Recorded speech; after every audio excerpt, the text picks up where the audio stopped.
My cousins held a family vote to evict me from Grandma's home so they could rent rooms to strangers. They forgot who actually held the only vote that mattered: Grandma. I'm Danny.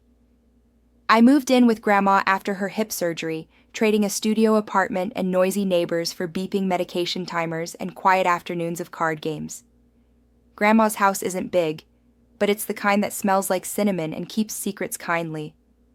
My cousins, finance bros with podcasts, started visiting more once they realized Grandma's house sat in a hot zip code.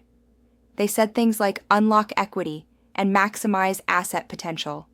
They did not say make sure Danny sleeps. One Sunday they called a family meeting. It had a Google slide deck titled Monetization Plan.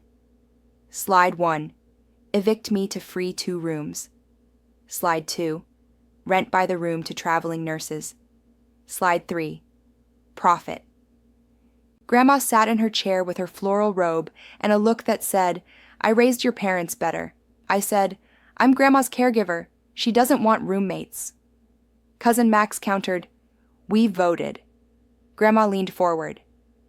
I did not vote, she said, with the voice she used when our childhood bickering got loud. And this is my house. They waved a folder. The deed has complicated language, Max said. It lists Mom as co-owner. Grandma smiled, the dangerous kind. It lists me as primary owner with survivorship. I took the folder to an elder law attorney the next morning. She reviewed the deed and an older will. Your grandmother's the decision maker, she said. Also, renting rooms violates the HOA, and zoning requires a license for rooming houses. She suggested something else, a transfer on death deed and an updated will recognizing caregiver labor. Courts are starting to acknowledge the economic value of care, she said. Let's make sure the documents do too. Grandma signed with a steady hand. You take care of me, she told me. I'll take care of you. At the next meeting, my cousins came armed with spreadsheets. I came with the attorney on speaker, the HOA bylaws printed, and the updated documents. The attorney explained calmly that any attempt to force strangers into the home without Grandma's consent would breach the HOA and expose them to fines. Also, Grandma had executed legal documents naming me her healthcare proxy and designating the property to transfer to me on her passing.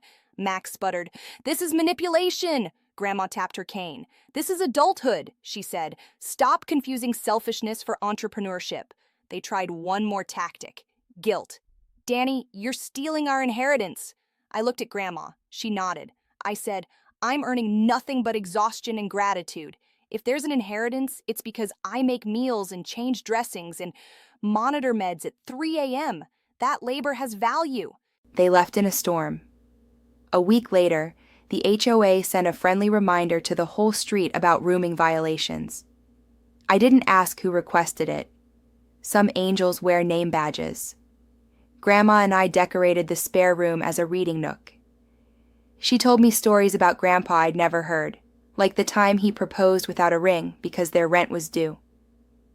We cried and laughed in equal measure. My cousins post hustle quotes now about honoring elders. That's fine.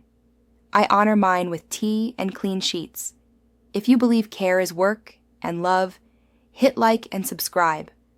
New stories daily about families choosing the right kind of legacy.